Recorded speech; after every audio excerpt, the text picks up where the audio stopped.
Uma ômega foi vendida como pagamento de dívida ao rei Lycan mais temido do norte.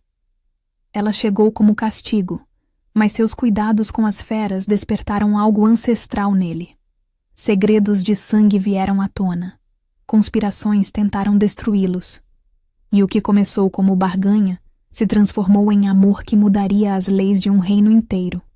Prepare-se. Essa história vai arrancar lágrimas e fazer você acreditar que até o destino mais cruel pode ser reescrito. Se você ama histórias de reis lycanos, ômegas corajosas e romances que transformam reinos inteiros, inscreva-se no canal agora e ative o sininho para não perder nenhuma saga emocionante que vai tocar seu coração. A neve caía devagar sobre o pátio quando Lysandra entendeu que sua vida acabara de ser vendida. Tinha 22 invernos e aprendera desde criança a ocupar o menor espaço possível dentro da própria casa.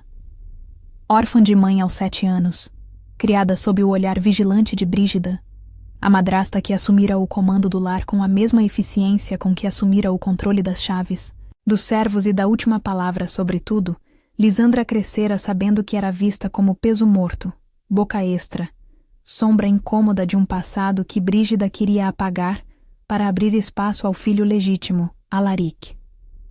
Mesmo assim, ela permanecera gentil, resiliente, observadora.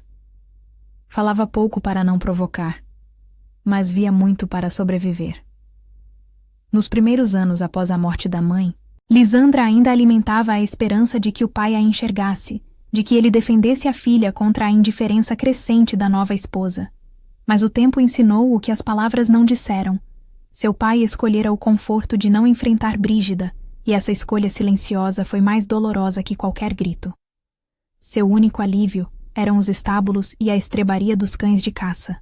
Ali, entre os animais, Lysandra encontrava uma aceitação rara, um reconhecimento silencioso que os bichos ofereciam a quem os tratava com respeito e calma. Eles respondiam ao toque dela com confiança, como se percebessem algo em sua quietude que os humanos não conseguiam enxergar. Ela aprendera, sozinha, a observar sinais de dor nas feras, a reconhecer quando um cão estava doente pelo modo como inclinava a cabeça, a acalmar cavalos nervosos apenas com a presença constante e a voz baixa. Esse talento não nascera de magia, nascera de necessidade. Quando criança, após uma surra injusta aplicada por Brígida por ter quebrado uma louça sem querer, Lysandra fugira para os estábulos e passara a noite inteira entre os cavalos, tremendo de frio e de medo. Um dos animais, uma égua velha que ninguém mais montava, deitara-se ao lado dela e a aquecera com o próprio corpo. Desde então, Lysandra entendeu que os animais viam algo nela que as pessoas se recusavam a ver. Humanidade ferida que pedia apenas para não ser machucada ainda mais. O erro que a condenou não foi crime. Foi conveniência. A casa de seu pai, um senhor de terras menores chamado Lord Theron, estava endividada até o osso. Colheitas fracas, impostos da coroa, pedágios impostos por nobres vizinhos e a ameaça constante de punição por atrasos haviam encurralado Brígida. E a madrasta não era vilã de fábula, apenas uma mulher que escolhera o caminho mais rápido para garantir o futuro do próprio filho. Para isso, Lysandra precisava ser removida do tabuleiro. Quando o mensageiro do norte chegou com o selo do rei Lycan, exigindo reforço de tributos e oferecendo, em troca, proteção militar contra os clãs inquietos da fronteira, Brígida viu a abertura que só a fome e a ambição enxergam. Oferecer uma ômega ao rei era moeda antiga, aceita em pactos onde sangue e juramento valiam mais que ouro. Ômegas jovens e saudáveis eram raras nas terras do sul, e o preço que pagavam por uma podia saldar dívidas que levariam anos para serem quitadas. A justificativa pública foi uma desobediência inventada. Brígida acusou Lysandra de ter trocado selos de cartas e colocado a casa em risco. Um delito que, em tempos de paranoia e intriga, soava plausível demais. A acusação foi feita durante um jantar com testemunhas, nobres menores, e o próprio mensageiro do rei, um homem chamado Sir Rowan, que observava tudo com olhos cansados de quem já vira essa cena se repetir em muitas casas endividadas. A punição proclamada com frieza perante os servos reunidos no salão, não foi açoite nem confinamento. Foi venda. O contrato foi redigido por um escriba trazido às pressas, carimbado, testemunhado, assinado pelo pai de Lisandra com mão trêmula, como alguém que decide não ver para poder dormir depois. Lisandra não se debateu como nas histórias. Debateu-se por dentro, paralisada pela vergonha e pelo medo, porque a vida inteira fora treinada para aceitar o inevitável. O que a impediu de desabar foi um raciocínio simples e doloroso. Se resistisse, dariam a ela o rótulo de ingrata e perigosa, e isso apenas confirmaria a narrativa de Brígida. Na noite anterior à partida, Lisandra deitou-se na cama estreita do quarto que ocupara a vida inteira e permitiu-se chorar pela primeira vez em anos. Não chorou alto, chorou em silêncio, com as mãos cobrindo a boca, porque até na dor fora treinada para não incomodar. Pensou na mãe, nas poucas memórias que ainda guardava, o cheiro de ervas que a mãe usava para fazer chá, a voz suave cantando canções de ninar, o toque gentil no cabelo antes de dormir. Pensou que a mãe jamais permitiria que isso acontecesse, e essa certeza doeu mais que tudo. A viagem ao reino licano durou 3 semanas, e não teve gentileza. O emissário do rei, Sir Rowan, era um capitão humano que obedecia por dever e necessidade. Tinha uma aldeia sob sua proteção e sabia que a estabilidade do norte dependia de tributos e alianças. Ele não maltratou Lisandra por prazer, mas também não a consolou. Para ele, ela era peça de um acordo que evitaria que vilas fossem queimadas na fronteira. Durante a marcha, Lisandra percebeu algo importante. Os guardas do cortejo tinham medo verdadeiro de algo que vinha além das montanhas. Medo que não combinava com a arrogância que se dizia dos licãs. Ela ouvia os soldados conversarem à noite, ao redor das fogueiras, falando em sussurros sobre ataques a caravanas, sobre marcas estranhas deixadas na neve, sobre clãs que rompiam acordos antigos. Essa pequena percepção mudou o modo como ela olhou o próprio destino. Se homens armados temiam, então o mundo era maior e mais perigoso do que sua madrasta deixara parecer.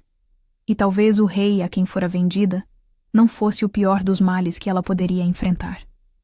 A paisagem mudava a cada dia. As colinas verdes do sul deram lugar a florestas densas, depois a montanhas cobertas de neve perpétua. O ar ficava mais frio, mais cortante, e Lisandra precisou usar todas as mantas que lhe deram para não congelar durante as noites. Sir Rowan, notando que ela não reclamava nem pedia favores, passou a tratá-la com uma espécie de respeito silencioso, garantindo que ela recebesse comida quente e um lugar próximo ao fogo. Quando as torres do castelo do rei Lycan surgiram no horizonte, a realidade do lugar se impôs em protocolos.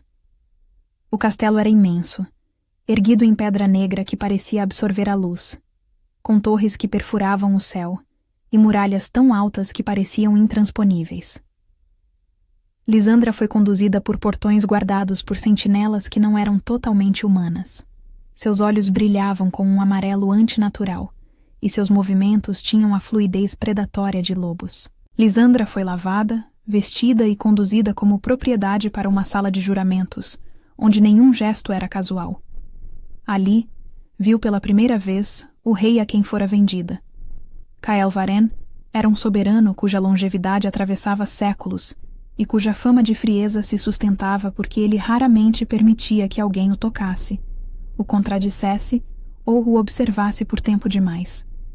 Era alto, com ombros largos e presença que preenchia o espaço sem esforço. Seus olhos eram de um dourado intenso, não humanos, e carregavam o peso de séculos de decisões e perdas. Seu cabelo negro caía até os ombros, e uma cicatriz atravessava seu rosto do lado esquerdo, do olho até a mandíbula, lembrança de alguma batalha antiga. Cael não era cruel por capricho. Era contido por disciplina. A corte o temia porque o lobo dentro dele, a força ancestral que sustentava o trono, tinha fama de ser difícil de domar.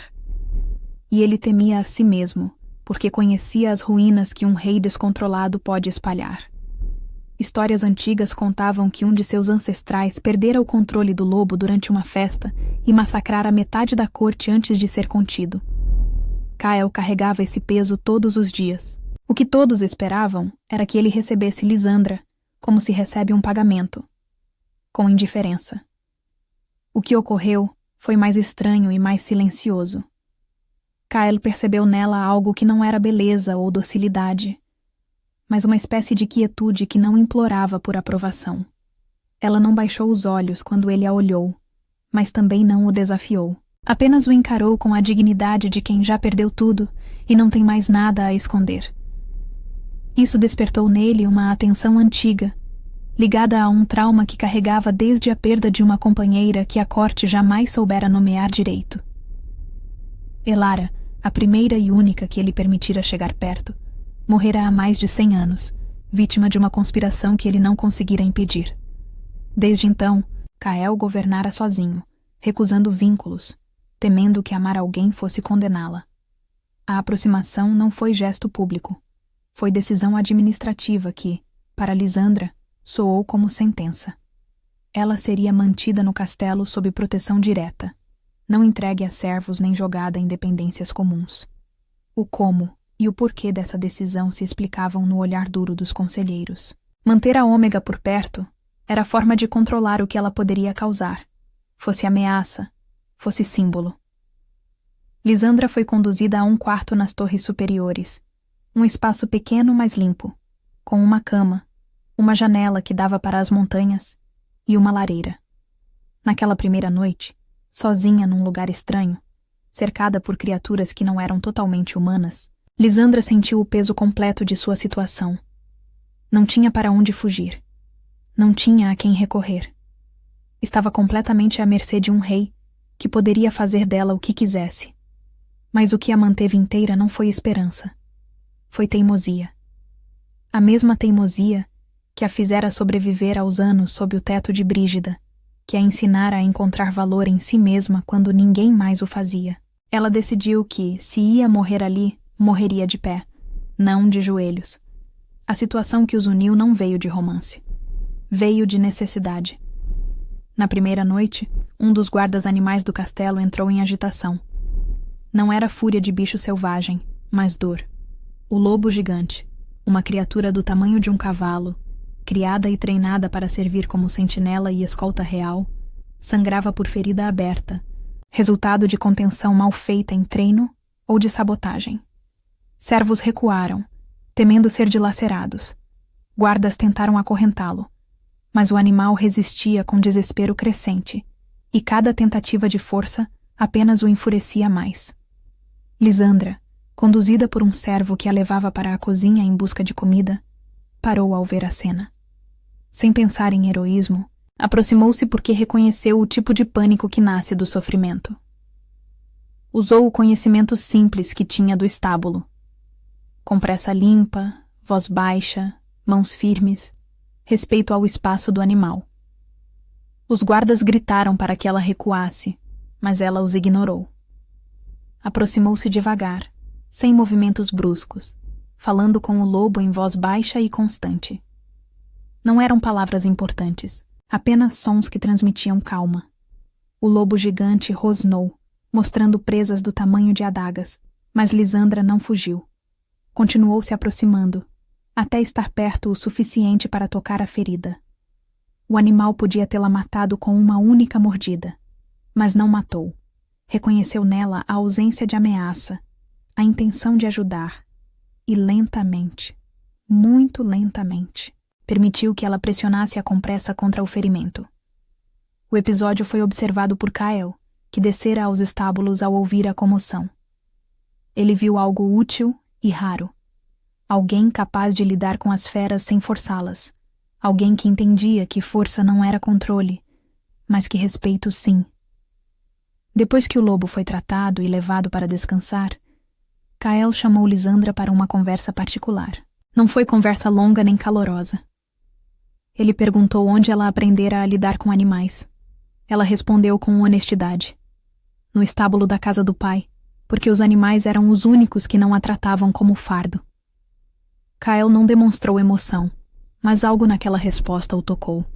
Ele deu uma ordem simples. Ela acompanharia o mestre das feras, Mestre Aemon, nas rondas de verificação dos guardas animais e aprenderia os rituais do reino que regulavam a hierarquia entre humanos e Lycans.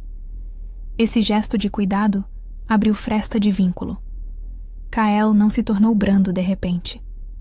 Passou a incluí-la em rotinas que eram, ao mesmo tempo, proteção e teste. Lysandra passou a acompanhar Mestre Aemon todos os dias. O velho treinador era um homem de poucas palavras, mas de observação aguçada. Ele ensinava não através de explicações longas, mas de exemplos práticos. Mostrava como aproximar-se de cada tipo de fera, como ler sinais de alerta, como recompensar comportamentos corretos. Lysandra absorvia tudo como esponja. Não apenas porque precisava sobreviver, mas porque finalmente encontrara algo que fazia sentido. Os animais não mentiam, não fingiam, não a julgavam por seu passado.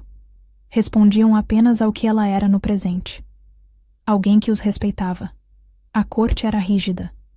Ômegas eram vistas como frágeis, ou como ferramentas de aliança, e uma ômega trazida como pagamento não tinha direito a nada além de obediência.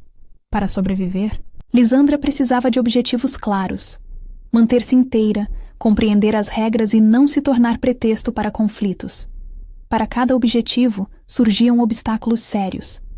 Para manter-se inteira, enfrentava o preconceito da governanta-chefe, Dama Estia, que via nela a ameaça à ordem, e a hostilidade velada de alguns guardas que a consideravam risco ao rei. Dama Estia era uma mulher de meia-idade, eficiente e inflexível, que controlava todos os aspectos domésticos do castelo com mão de ferro. Ela via Lysandra como anomalia perigosa, uma ômega sem status que circulava por áreas restritas e ganhava a atenção do rei. As provocações começaram sutis. Lysandra recebia menos comida que os outros servos. Suas roupas demoravam a ser lavadas. Pequenas tarefas humilhantes eram atribuídas a ela sob o pretexto de treinamento. Lysandra engolia tudo em silêncio, porque entender as regras significava entender quando reagir e quando guardar força. Para compreender as regras, lutava contra o analfabetismo imposto pela negligência da madrasta e contra a desconfiança dos escribas, que não queriam instruir uma vendida. Mas Lysandra era teimosa. Ela começou a observar os símbolos nos documentos que Mestre Aemon usava para registrar o comportamento dos animais. Perguntava o significado de cada letra, de cada palavra, e praticava sozinha à noite, usando carvão e pedaços de madeira. Ela avançava mesmo assim, porque era disciplinada e porque aprender era a única forma de não ser carregada pelo vento das decisões alheias. A tensão política não tardou a mostrar dentes. Lord Garrick, um nobre antigo de linhagem quase tão velha quanto a do rei, liderava grupo que defendia tradições extremas e desejava enfraquecer Kael para assumir influência. Sua motivação não era loucura, mas poder.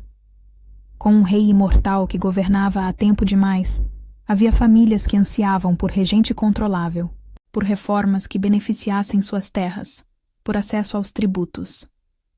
Garrick era homem alto e magro, com cabelos grisalhos e olhos frios como gelo. Ele falava com eloquência, citava leis antigas e tinha o apoio de outros nobres que se sentiam marginalizados pelo reinado longo de Kael. Para Garrick, uma ômega no castelo era oportunidade de escândalo. Ele alimentou boatos de que Kael perderia o controle do lobo por causa dela, ou, pior, que estava quebrando o protocolo ao permitir que uma peça de barganha se aproximasse do círculo interno.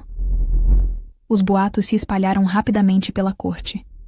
Dizia-se que Lysandra usava feitiços para seduzir o rei, que ela era espiã de clãs rivais, que sua presença estava amaldiçoando o reino. Paralelamente, do lado de fora, clãs da fronteira ameaçavam romper o pacto de não agressão, e isso tornava o ambiente ainda mais inflamável. Relatórios chegavam quase diariamente falando de ataques a caravanas, de vilas queimadas, de marcas estranhas deixadas na neve que pareciam avisos ou desafios. Nesse cenário, chegou um segundo mensageiro, desta vez trazendo notícias ainda piores. Um grupo de clãs, liderados por um licano renegado chamado Volmar, estava reunindo forças na fronteira norte, testando as defesas do reino e esperando por qualquer sinal de fraqueza para atacar. Kael precisava da corte alinhada, mas a corte estava ocupada em medir a presença de Lisandra como se fosse veneno. Para conter o caos, o conselho convocou audiência formal sobre a utilidade e o lugar da Ômega. Diante da hierarquia rígida, Lisandra não tinha como se defender com títulos nem com riqueza. Precisava de fatos, e os fatos eram o que ela construíra. A melhora dos guardas animais sob seus cuidados, o controle mais estável do temperamento de algumas feras e, sobretudo, a ausência de incidentes que os boatos prometiam. Mestre Aemon, para a surpresa de muitos, falou em defesa dela. Disse que em 30 anos treinando guardas animais, nunca vira alguém com talento natural como o dela. Disse que as feras respondiam a ela de forma que só respondiam aos licanos mais experientes. Disse que perdê-la seria perder recurso valioso. Sir Rowan, também presente na audiência, confirmou que durante a viagem ela não causara problemas, não tentara fugir e comportara-se com dignidade, mesmo em circunstâncias humilhantes. Foi então que uma descoberta mudou o chão sob seus pés. Enquanto auxiliava Mestre Eamon a organizar registros antigos sobre linhagens dos guardas animais, pergaminhos guardados numa torre fria onde poucos entravam, Lisandra encontrou conjunto de documentos que pareciam destoar. Eram registros de nascimento e notas de sacerdotes, escondidos atrás de painel solto, como se alguém quisesse que fossem esquecidos. Ela não compreendia todas as palavras, mas reconheceu símbolos e datas, e viu seu próprio sobrenome numa margem. Mais que isso, viu o sobrenome ligado a uma linhagem real antiga, uma casa que supostamente havia sido extinta há gerações. O medo a atingiu com força. Aquilo a conectava ao reino de forma que ela não entendia, e conexões desconhecidas eram perigosas. Ao levar os papéis ao escriba mais velho, Ser Odran não pediu favores. Pediu tradução. Odran, homem endurecido pela vida e cético por natureza, aceitou por razão prática. Se aqueles registros eram verdadeiros, poderiam evitar guerra de sucessão. Ele examinou os documentos durante dias, cruzando informações com outros arquivos, verificando selos e assinaturas. A tradução revelou algo perigoso e surpreendente. Lisandra não era apenas uma ômega vendida por conveniência. Sua linhagem trazia vínculo raro com a casa real, traço que, segundo as crenças antigas, estabilizava o lobo do rei e selava juramentos entre clãs. Sua mãe, descobriu-se, era descendente de uma casa nobre que fora aliada dos Varén séculos atrás. Uma casa que carregava sangue de pacificadores, ômegas raros cuja presença acalmava a fúria dos licanos mais violentos. A existência dela explicava por que o emissário do rei aceitara o pagamento com rapidez incomum e por que certos membros do conselho pareciam mais tensos do que indignados. Eles sabiam, ou pelo menos suspeitavam. A notícia não foi espalhada como milagre. Foi guardada como lâmina. Kael, ao ser informado por Ser Odran, sentiu a mesma mistura de raiva e culpa que um soberano sente ao perceber que o trono se alimentou de vidas. Ele não a amava ainda no sentido romântico. Respeitava-a porque via nela coragem silenciosa e porque, ao redor dela, seu próprio instinto ficava menos agitado. Isso tocava numa ferida antiga. A ideia de que era perigoso demais para ser amado sem destruir. Mas agora tudo fazia sentido. A calma que ele sentia perto dela não era coincidência. Era biologia antiga. Conexão que seus ancestrais cultivavam para garantir que reis não se tornassem monstros incontroláveis. E isso o enfurecia, porque significava que ela fora trazida não como tributo qualquer, mas como ferramenta. E ele, sem saber, participara disso. A intriga de Garrick cresceu quando ele percebeu que a Ômega tinha valor real. Em vez de recuar, ele avançou. Tentou isolá-la, ordenando investigações sobre sua pureza e insinuando que ela poderia ser impostora plantada pelos clãs rivais. Exigiu que ela fosse examinada por sacerdotes, que provasse sua linhagem através de rituais antigos e dolorosos. Ao mesmo tempo, Brígida, longe dali, enviou carta exigindo pagamento adicional pelo bem que entregara, temendo que a sorte de Lisandra elevasse demais a lembrança dela e ameaçasse a herança de Alaric. Brígida não queria que Lisandra voltasse. Queria que ela desaparecesse de vez ou permanecesse presa como moeda, para nunca reivindicar nada. A carta, interceptada por Rowan e levada ao rei, expôs a natureza calculista da madrasta e a fraqueza do pai, encerrando qualquer possibilidade de reconciliação fácil. Enquanto o inverno avançava, os ataques na fronteira se intensificaram, e um acidente dentro do castelo tornou a ameaça pessoal. Um dos guardas animais quase atacou um aprendiz após ser alimentado com ervas erradas, algo que não acontecia por erro comum. O lobo gigante espumava pela boca, os olhos injetados de sangue. E só foi contido porque Lisandra estava presente e conseguiu acalmá-lo antes que ele matasse alguém. Lisandra percebeu o padrão porque observava o comportamento das feras com atenção. O cheiro das ervas, a irritação nos olhos, a forma como o lobo tentava resistir à própria raiva. Não era doença.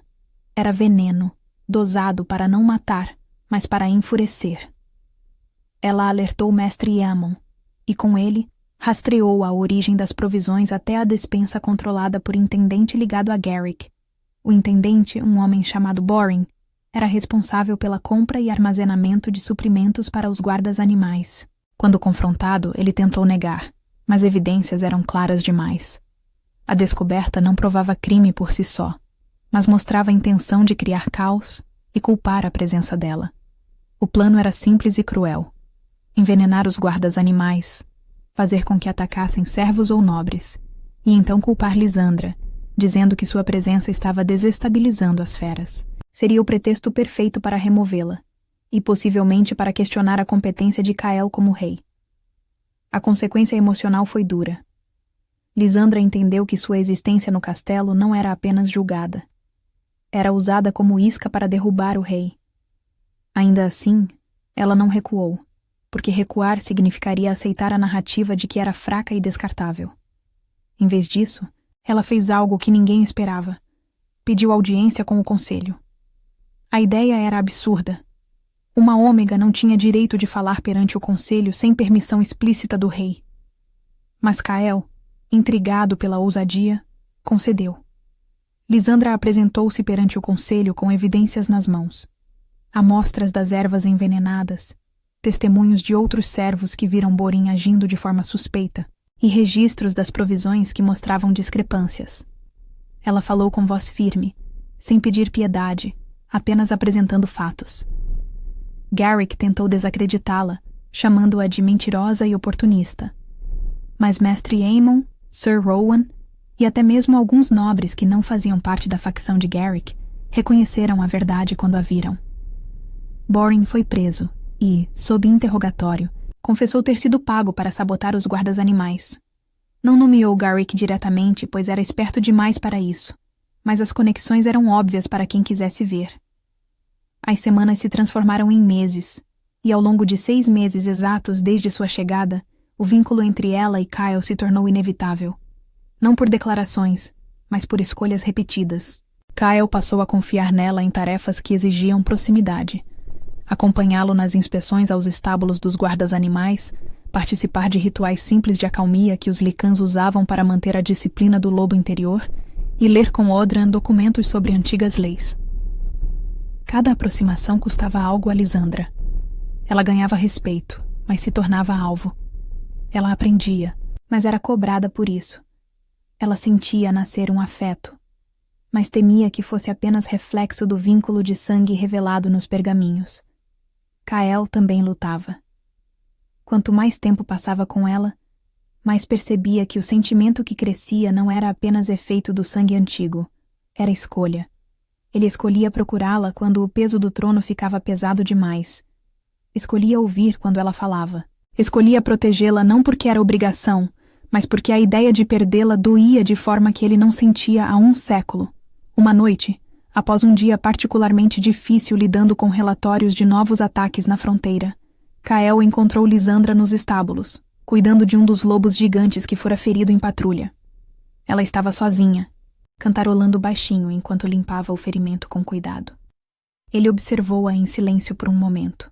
vendo a gentileza com que ela tratava a fera, a paciência infinita que tinha, e algo dentro dele cedeu.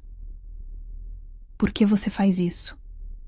ele perguntou, quebrando o silêncio. Lisandra ergueu os olhos, surpresa por vê-lo ali. "Fazer o quê?" "Cuidar deles. Você não precisa. Não é sua obrigação." Ela voltou a atenção para o lobo, pensando na resposta. "Porque alguém precisa. E porque eles merecem." "E você?" Kyle deu um passo à frente. "Você merece ser cuidada?" A pergunta a pegou desprevenida. Lisandra não soube o que responder. A vida inteira, ninguém perguntara o que ela merecia. Apenas o que ela devia fazer. O que era esperado dela. Ela hesitou. "Eu não sei." Kyle ajoelhou-se ao lado dela, pegando outra compressa e ajudando a limpar o ferimento do lobo. Trabalharam em silêncio por alguns minutos, lado a lado. "Você merece", ele disse finalmente com voz baixa. "Mais do que isso, mais do que qualquer coisa que este reino possa oferecer." Lisandra sentiu lágrimas queimarem nos olhos, mas piscou para afastá-las. Não queria chorar. Não na frente dele, mas Kyle viu. E pela primeira vez em mais de um século, ele estendeu a mão e tocou o rosto dela com gentileza impossível para alguém com tanta força. "Não precisa ser forte o tempo todo", ele murmurou. E Lisandra, finalmente, permitiu-se desabar. Chorou silenciosamente enquanto Kyle a segurava, oferecendo o conforto que ela nunca soubera que precisava. A crise que colocou tudo em risco veio quando Kyle, pressionado pelo conselho, foi confrontado com tradição oculta. Alguns nobres, liderados por Garrick, acreditavam que Lisandra deveria ser oferecida num rito antigo, como garantia de estabilidade. Sacrifício não necessariamente de morte explícita, mas de aprisionamento vitalício em santuário, privada de escolha, reduzida a símbolo. O rito era chamado de vínculo eterno, e consistia em prender uma ômega de linhagem pacificadora num santuário isolado, onde ela passaria o resto da vida em orações e jejuns, servindo como âncora espiritual para o reino. Era costume antigo, que não era usado há séculos, mas que tecnicamente ainda era válido segundo as leis tradicionais. O choque maior foi a revelação de que o contrato de venda, assinado por Brígida e pelo pai, continha cláusulas que permitiam essa entrega futura, e que parte do conselho já a tratava como destino selado. Kyle descobriu com amargura que ela nunca fora adquirida como companheira. Fora adquirida como instrumento para um rito, algo aceito por tradição e escondido sob a máscara de aliança. Essa verdade poderia destruir tudo. A confiança que ela construíra, o frágil respeito da corte e a própria estabilidade do reino, porque um rei que desafia a tradição corre o risco de guerra civil. Lisandra, ao ouvir, não se desfez em desespero teatral. Sentiu com precisão a antiga ferida de ser usada, e isso quase apagou sua motivação. O que a manteve de pé foi também plausível e humano. Ela já vira o que acontecia às feras quando eram forçadas além do limite, e reconhecia o mesmo padrão em si. Se aceitasse calada, viveria e respiraria, mas deixaria de ser alguém. Precisava escolher, mesmo que a escolha custasse. A decisão transformadora dela não foi fugir sem rumo. Ela usou o que conquistara: o conhecimento dos registros, o respeito de Mestre Aemon, a posição de confiança que Sir Rowan passara a nutrir ao ver sua utilidade e sua honestidade, e a própria leitura das leis antigas com Odran. Lisandra passou semanas estudando, lendo todos os pergaminhos que conseguia encontrar sobre o vínculo eterno e sobre os direitos de ômegas de linhagem real. Encontrou algo que Garrick esperava que ninguém encontrasse. Uma cláusula esquecida, enterrada em lei ainda mais antiga, que permitia a uma ômega vinculada à linhagem real recusar um rito se provasse serviço direto ao reino e se o rei assumisse publicamente responsabilidade por sua proteção. Não era fácil. Exigia que Kyle se expusesse e que ela suportasse a corte olhando para ela como quem mede uma insolência. Mas era possível. Kyle, por sua vez, enfrentou a própria ferida emocional. a convicção de que amar alguém o tornaria fraco e perigoso. Ao escolher romper o pacto, ele não o fez por impulso. Reuniu provas da sabotagem de Garrick, ligando o intendente Boring às ervas adulteradas e conectando os ataques na fronteira a acordos secretos com clãs rivais que Garrick alimentara para criar crise e se oferecer como solução. Kyle enviou espiões para investigar as propriedades de Garrick e descobriu correspondências que provavam contato com Volmar, o licano renegado que liderava os ataques na fronteira. Garrick estava alimentando o conflito, fornecendo informações sobre as defesas do reino em troca de promessas de poder quando Kyle fosse derrubado. A motivação de Garrick foi desnudada. Queria controlar o trono por meio do medo e da instabilidade. Quando confrontado perante o conselho completo, com as cartas e testemunhos apresentados, ele tentou recuar, tentando preservar honra, mas perdeu apoio ao ser exposto como alguém disposto a colocar o reino em risco por ambição. O rito foi impedido não por milagre, mas por política e lei. Kael convocou o conselho e, diante de todos, assumiu a Ômega não como propriedade, mas como protegida do trono, declarando que qualquer tentativa de aprisioná-la seria considerada traição à coroa.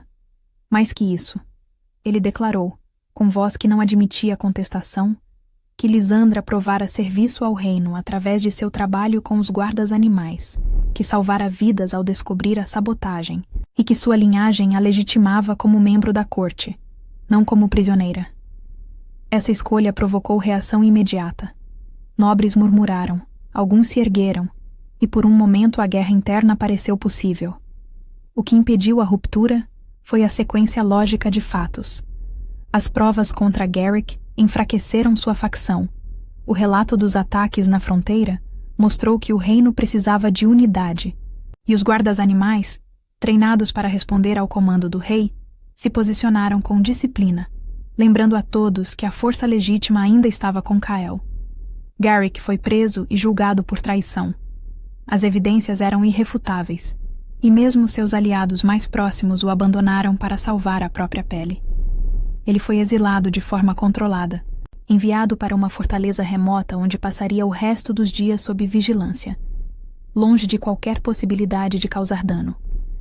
Brígida, ao saber, tentou uma última manobra: enviar homens para exigir de volta o que vendera, alegando fraude e ameaçando expor o contrato.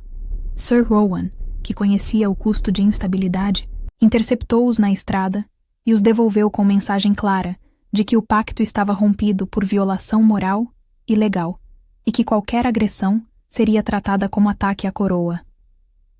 O pai de Lisandra, Lord Theron, finalmente confrontado com o peso de sua omissão, escreveu pedindo perdão. A carta era longa, cheia de desculpas e justificativas, mas também de arrependimento genuíno. Ele admitia que fora covarde, que escolhera o caminho fácil em vez de defender a filha, e que isso o assombrara todos os dias desde então. Lisandra não o perdoou de imediato, porque cura não se compra, mas aceitou que ele devolvesse parte das terras e do dote que lhe fora negado, não por ganância, e sim para cortar o último laço de dependência que Brígida tentaria usar. O dinheiro e as terras foram usados para criar o primeiro refúgio para ômegas no reino, um lugar onde mulheres em situação de risco podiam buscar proteção. Com a ameaça interna contida e a externa ainda pulsando, Kael e Lisandra precisaram consolidar a vitória com ações concretas. Ela assumiu novo papel no reino, conquistado e custoso. Tornou-se responsável pelos guardas animais, não como capricho de rainha, mas como ofício reconhecido, regulado por decreto e supervisionado por Mestre Eamon.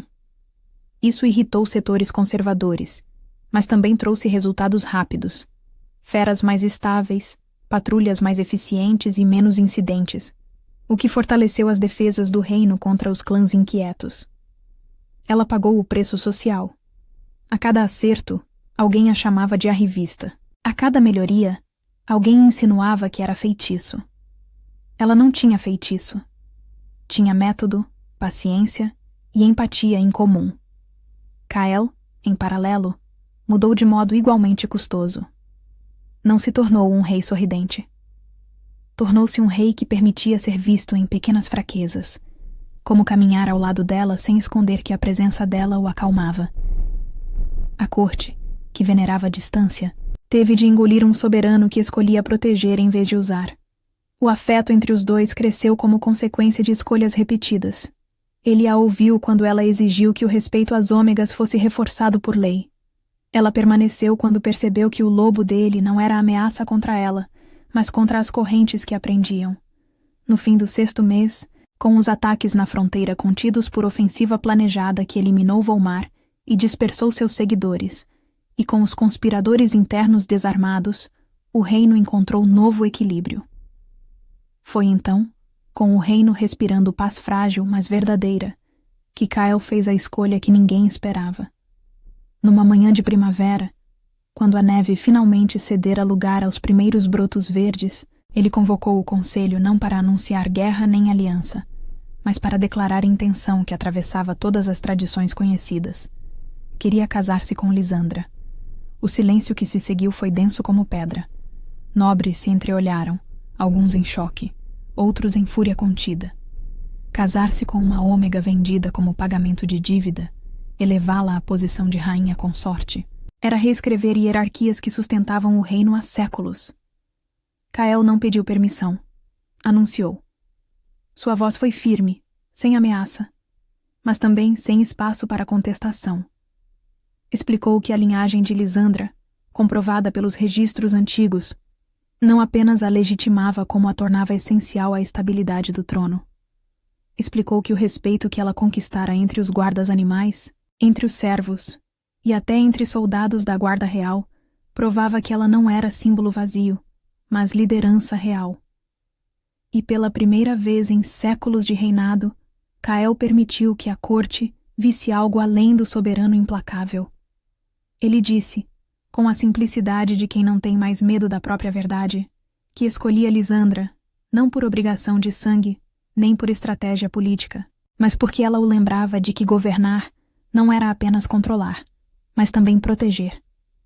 E que ele a amava com a força de quem finalmente encontrara alguém que não temia o lobo, mas respeitava o homem. A reação foi imediata e dividida. Parte do conselho, liderada por nobres que já haviam perdido poder com a queda de Garrick, protestou.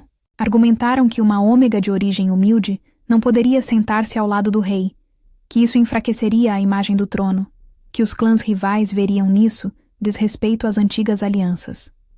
Mas outra parte, menor porém mais leal, apoiou.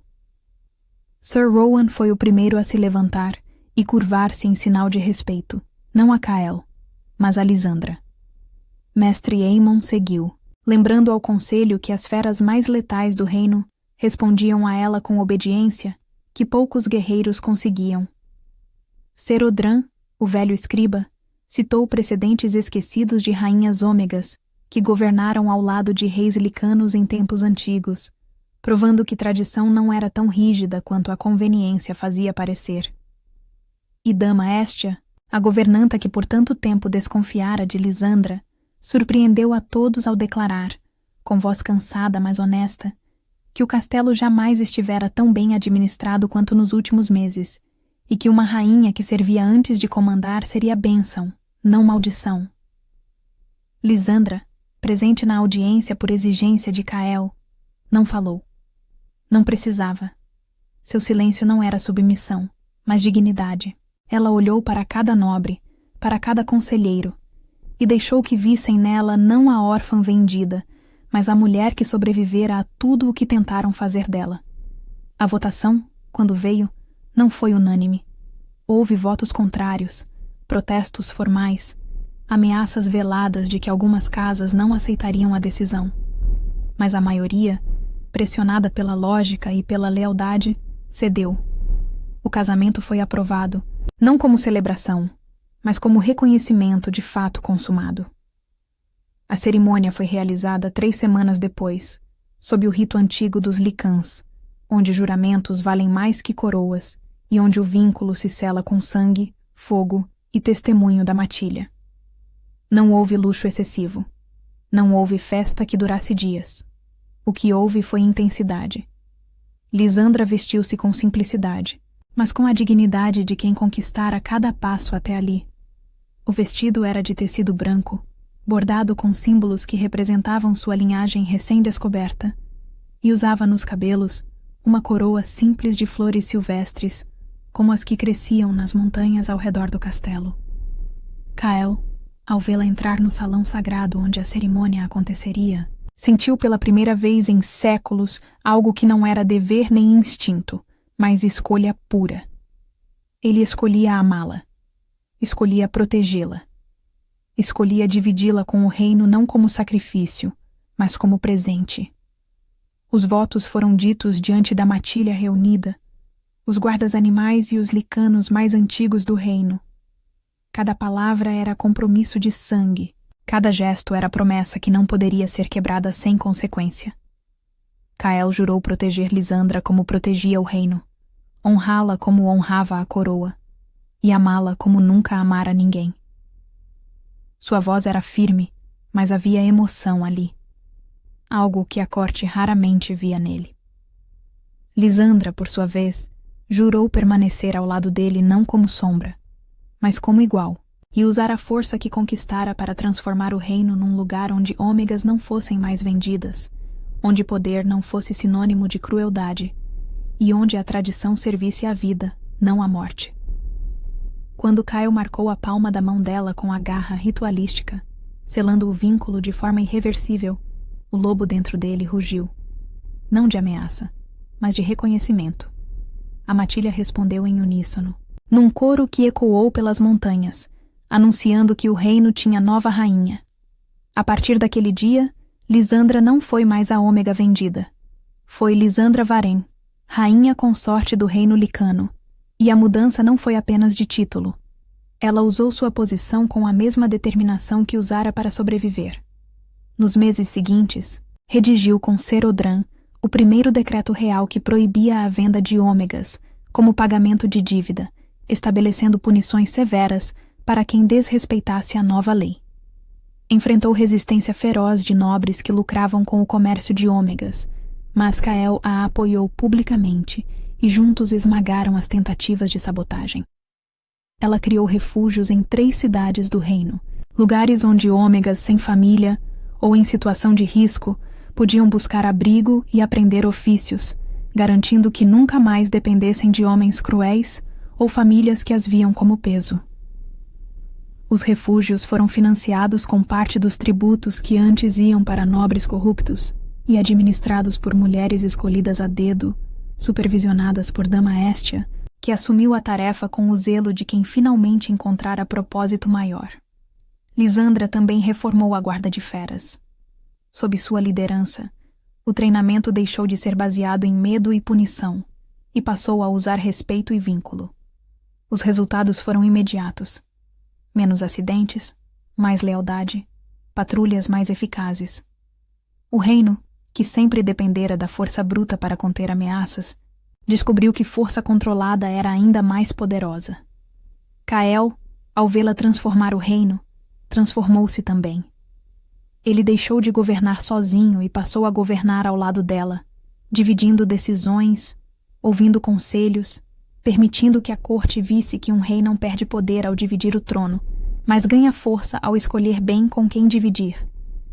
Os clãs da fronteira, que antes testavam as defesas com ataques constantes, perceberam a mudança.